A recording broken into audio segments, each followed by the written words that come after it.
Ler com os irmãos capítulo 6 do livro de Daniel, e nós estamos no ano, aqui na nossa igreja, Deus nos deu a direção da ativação profética, e nada melhor de você fazer do que você avaliar como é a vida de um profeta, como que um profeta reage, como o seu ministério é ativado.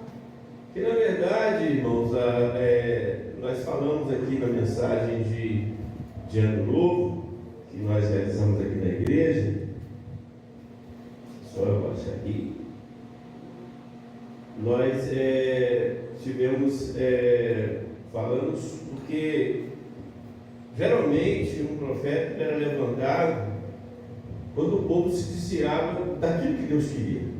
Que a voz profética, na verdade, ela é diretiva. O povo começa a andar fora daquilo que Deus quer. Deus levanta uma voz profética. Pode ser um homem, pode ser uma mulher, para colocar o povo dentro do que Ele quer.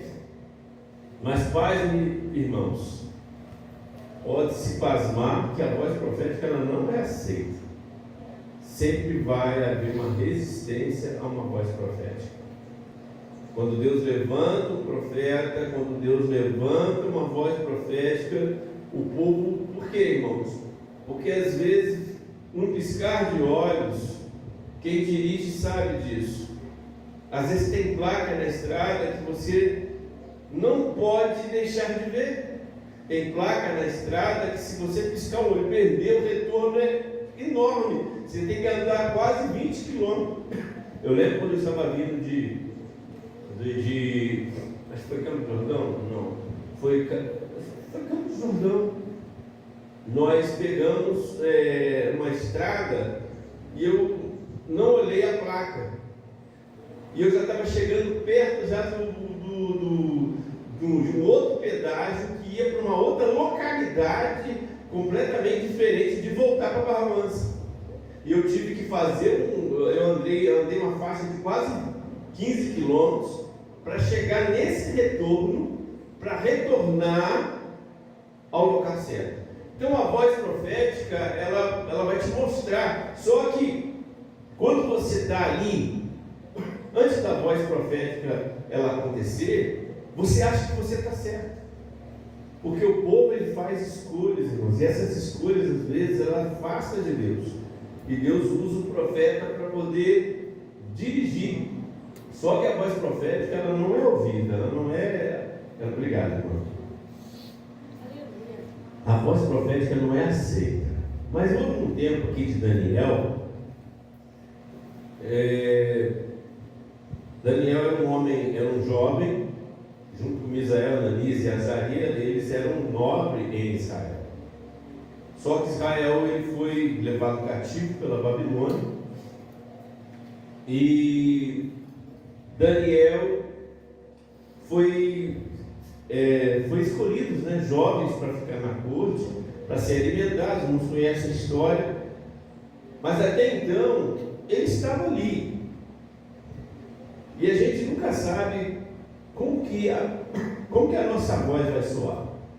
E ele estava naquele momento ali, naquela experiência dele, de não comer as iguarias do rei, de cair na graça dos eunucos que estavam cuidando deles, e ele se alimentar de uma alimentação de não ter uma comida consagrada, de não comer a iguaria do rei.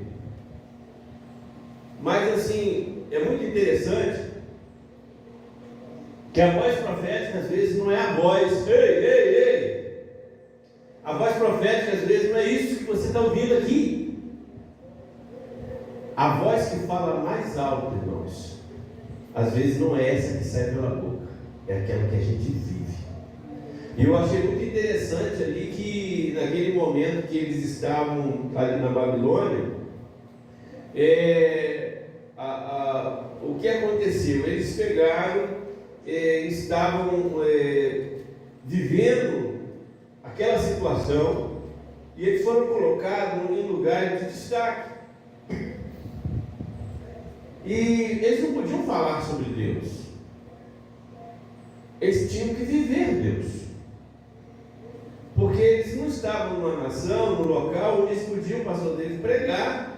Eles não podiam declarar livremente a fé deles. Então o que eles fizeram? Quando você não pode pregar, a única maneira de pregar é viver. E eles tinham a vida deles, independente, estavam lá servindo ao rei, servindo. Às vezes nós estamos trabalhando em locais, às vezes, que o patrão não é cristão, que a empresa não tem princípio cristão, mas você está ali exercendo a sua atividade. O fato de você estar num país que não adora a Deus, ou de estar trabalhando numa localidade que Deus não é exaltado, você está ali. A voz profética, ela não é às vezes falada, ela é vivida. Tem um momento que você prega, mas tem um momento que a pregação é a tua vida. A pregação é como você enfrenta a circunstância. A pregação é como você passa pelas dificuldades. A pregação é você estar no local onde Deus te mandou estar. E ali, naquele momento ali, eles estavam. E Deus começou a exaltar tanto Misael, Ananias e Azarias numa localidade e Daniel na outra. Mas, irmãos, como que é a vida de um profeta? É uma vida de independente do local, porque tem crente, por exemplo, só crente dentro da igreja. Ah, eu só sou cristão se eu estiver em determinado local, ou se eu orar com determinado irmão. Entenda que o cristão, o portador da voz profética, ele não depende de localidade, ele é de Deus em qualquer lugar. Se estiver nas trevas, irmão, é fácil ser cristão no meio da igreja, mas a igreja não foi chamada, nós não fomos chamados para ficar só dentro da igreja. O que adianta uma lâmpada dentro da igreja? A lâmpada, a luz tem que brilhar nas trevas. E ele estava lá e tiraram ele do local onde ele morava, tiraram ele do centro da adoração onde ele vivia, afastou da família dele, tiraram tudo de Daniel, Israel, Ananias e Azarias, mas não conseguiram tirar Deus de dentro deles. Não importa onde você esteja, Deus está onde você está. Ah, mas nesse lugar, nesse país, Deus não se adora a Deus, mas tem você. Você é a voz profética onde você está. Pode ser que você esteja num bairro que ninguém conhece Jesus, mas você é a voz profética. Eu acho muito lindo isso, que mudaram tudo deles, mas não conseguiram tirar Deus dele. E hoje nós estamos vivendo o seguinte: Deus liberta o povo, Deus tira o povo do Egito, mas não consegue tirar o Egito de dentro do povo. Na voz profética não. Podem tirar tudo de você, até do lugar que você está acostumado a adorar, mas não pode tirar Deus dentro de você. Isso eu acho lindo. O portador da voz profética, a vida de um profeta, não depende do local onde ele está, depende de quem ele é, de como ele está com Deus. Qual é o costume dele? Ele se dobrava na direção de Jerusalém e todos os dias tinha o seu momento de oração. O profeta, a vida de um profeta é uma vida de oração. Ele nunca está sozinho. Eu não preciso de ter uma multidão orando comigo. Eu preciso apenas de Deus para estar comigo. Deus é a maioria. E ele ali, às vezes eu estou sozinho, acho que se eu estivesse com alguém aqui, seria melhor. Não, querido. Deus está contigo onde você está. Você dobrou o teu joelho, seja no quarto, seja num local, num hotel, onde você estiver, no quarto, você dobrou o teu joelho. Deus está ali. O lugar fica santo porque você está ali. É porque Deus se faz presente quando você usa. Então ele estava ali. E Deus foi exaltando ele, usando que era o homem mais sábio que tinha. Daniel livrou da morte de todos os sábios com a interpretação do sonho do rei. Mas ele estava ali. Quando chega no capítulo 6, porque o profeta incomoda. Olha, Daniel não pregava, mas ele tinha, porque é o seguinte: quando tem uma injustiça, um erro, o profeta se manifesta. Não está certo. Eu não vou comer isso aí porque está todo mundo comendo, não. É gostoso comer a comida do rei? É, mas eu não quero comer essa comida. Eu quero comer aquilo que Deus me orienta a comer. Então o profeta, ele incomoda quando ele está no lugar. E naquele momento que eles estavam vivendo, começaram a falar assim: poxa, esse Daniel aí está sobressaindo. Todos nós estamos abaixo dele, porque o rei colocou Daniel num patamar maior. O rei Dário gostava de Daniel. Não porque Daniel era bonitinho, mas porque Daniel tinha um caráter. O profeta tem que ter caráter. Não caráter apenas porque ele é bom, porque ele é honesto, mas ele tem que ter um caráter divino. Ele tem que ter características de Deus nele. Honestidade, confiança. Poxa, eu posso confiar nessa pessoa. Isso está sendo tão raro, irmãos, até mesmo no meio cristão. Mas ali ele estava, e o rei foi colocando coisas na mão dele. E aquelas pessoas que estavam abaixo dele, que também tinham o mesmo cargo, começaram a ficar incomodados. Porque o profeta incomoda mesmo sem falar. E eu quero dizer, meu querido, que você incomoda pessoas. Você incomoda seus vizinhos, a sua vida incomoda seus irmãos. E às vezes você fala assim: poxa, por que eu passo por tudo isso? É o preço da unção que está em você. É o preço da sua vida, é o preço da sua missão. Você, entre a sua geração, entre os seus, entre o bairro que você está inserido, você escolheu obedecer a Deus. Então, você está ali, está falando nada, está fazendo nada, mas a voz profética é você. Você está com a vida ativada na presença de Deus, porque uma vida obediente incomoda. Está todo mundo ali focando em você. Você pensa que não, você anda, você vem para a igreja, você vai para lá, você vem para cá, você acha que ninguém está te observando. Você está.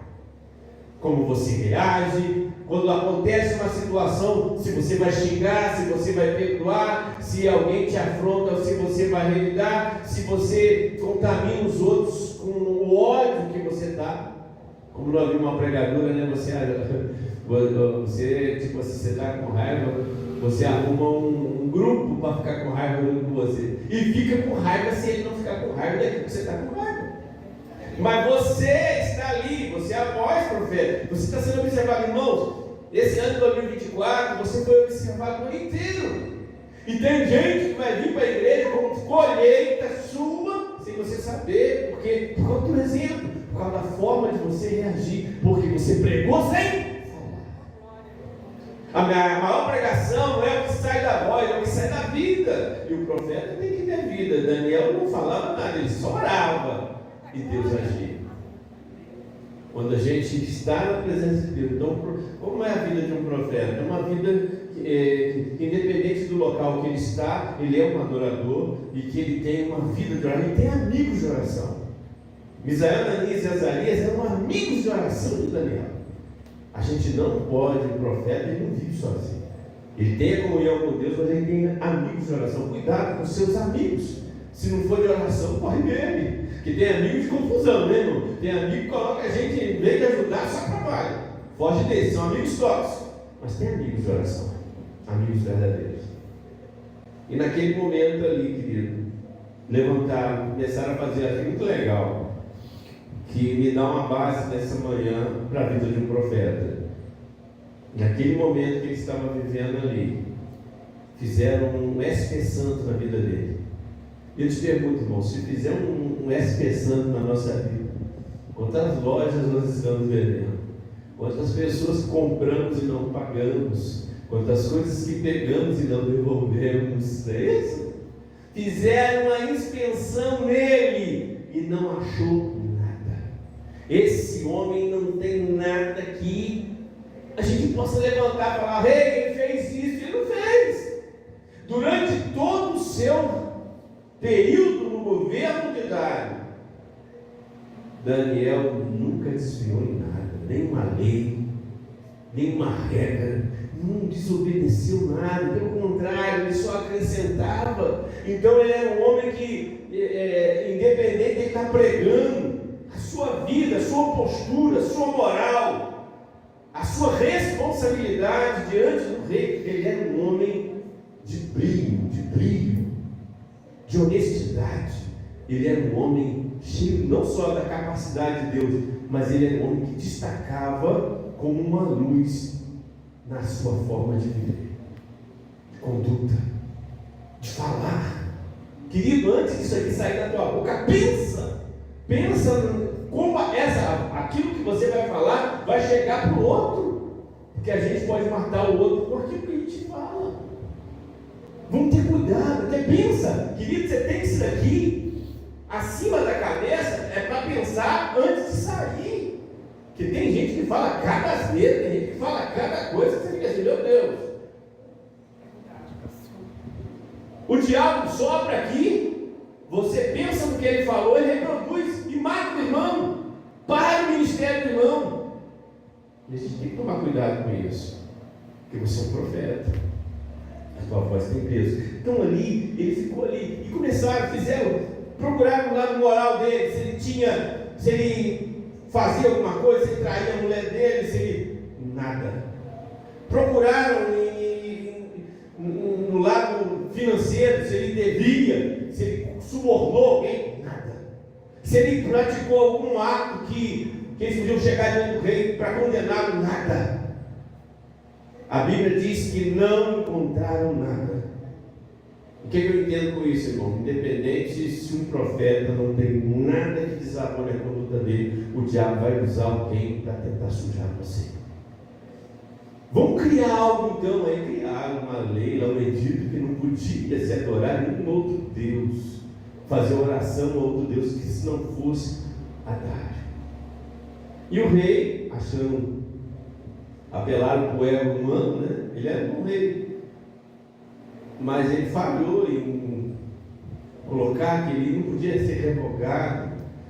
Depois que um rei assinava, nada podia mudar aquela lei, revogá-la, nem o próprio rei. E Daniel, eles sabiam, porque o inimigo tem uma coisa: o inimigo sabe onde está a nossa força, irmão. Você faz coisas diante de Deus que te fortalece, e o diabo vai querer parar isso daí, vai querer parar a oposição do teu ministério que você faz, que te mais dá prazer de fazer para Deus. Ele era a oração, não sei você, mas ele era a oração. Um profeta tem que viver uma vida de oração, e ele viveu ali firme. E com aquele dito ele ficou sabendo. Você pensa que ele parou? Eu não estou desobedecendo ao rei. Entre obedecer ao rei e obedecer ao meu rei celestial, o rei da terra vai perder. Importa obedecer a Deus e não aos homens. E por causa disso, eles tiveram algo para chegar no rei. Ó, sabe aquele lá que você trouxe lá da Babilônia, que você trouxe lá do cativo lá de Israel? Então, esse Daniel, ele não obedeceu o teu decreto. E os decretos seguintes, quem não obedecesse era lançar na cova dos leões. Por causa disso, ele foi para a cova dos leões. E isso lhe custou, né, a sua vida. Poderia ter morrido ali. Porque, irmão, o inimigo não tem pena da gente. A pessoa que vem com uma palavra, uma acusação, Paulo, ele não ama você. O inimigo, ele não tem sentimento. Quem é usado pelo inimigo não tem sentimento por você. Ele não está pensando nas consequências que aquilo que ele vai trazer, vai acontecer. Mas Daniel continuou firme. Foi lançado na cova dos leões, era lei, não tinha nada jeito para ele. Leões famintos, todo o ambiente propício para uma morte. Mas quando o rei passou a noite preocupado com a vida de Daniel, ele chegou de manhã na cova. Daniel, o Deus que você, olha só, testemunho, o Deus que eu sei, que eu percebo que você busca continuadamente, ele pôde te ajudar, ele pôde te livrar desses leões. E ele falou assim: estou aqui, rei. O meu Deus esteve comigo o tempo todo. O que aconteceu? Tiraram ele de lá. Ele falou assim: porque em mim foi encontrada inocência. Eu não era honesto somente para a vista de todo mundo, não. Porque, irmãos, nós às vezes podemos ter você pode ter uma visão de mim, eu posso ter uma visão de você na minha avaliação. Poxa, não vejo nada de errado nele. Só que ele vai se pensando. Como que Deus te vê? Ele te vê ele vê as coisas que você pensa que só você vê. Ele sabe de todas as coisas, ele sabe o que você está pensando. E ele foi inocente diante do homem e diante do trono de Deus. Esse homem, esse profeta tem uma vida santificada, separada para mim. Não posso deixá-lo morrer. E eu acredito, irmãos, que naquele momento que ele foi tirado de lá, todos aqueles que tramou contra ele, aí não entra só os que tramaram, mas entra a esposa, entre os filhos, porque quando você faz algo, pensa, não é só você que está se envolvendo com aquilo, toda a sua família se envolve. Tudo que envolve você. Pegaram os filhos, pegaram a esposa, lançaram tudo na cova dos leões, e antes dele chegar no chão, os leões já acabaram com eles. E a lei foi mudada por causa de Daniel. Não é a vida de um profeta. Ele não precisa ficar batendo no peito, dizendo: você já viu alguém? Eu sou uma mulher de Deus, eu sou um homem de Deus. Querido, esses adjetivos você não precisa chamar para você, as pessoas é que tem que chamar. Quem tem que falar que você é homem de Deus, mulher de Deus, não é você. É alguém que anda com você, que conhece a sua vida. Será que o teu filho te acha que você é uma mulher de Deus, que você é um homem de Deus? Será que a tua esposa acha que você é um homem de Deus? Será que o teu esposo acha que você é uma mulher de Deus? A gente tem que ser para que os outros vejam isso. Eu não preciso ficar falando. Ele não falou nada, mas a sua atitude de vida, a vida daquele profeta chamado Daniel, mudou toda a história daquela localidade, de um país que não era dele. Ele estava ali emprestado naquela nação, mas ele foi uma voz profética sem pregar, apenas vivendo. Amém? Que Deus nos abençoe em tudo que esse ano de 2025 vai ter muitas mensagens lindas. Eu poderia ficar aqui amanhã inteirinho falando só sobre Daniel,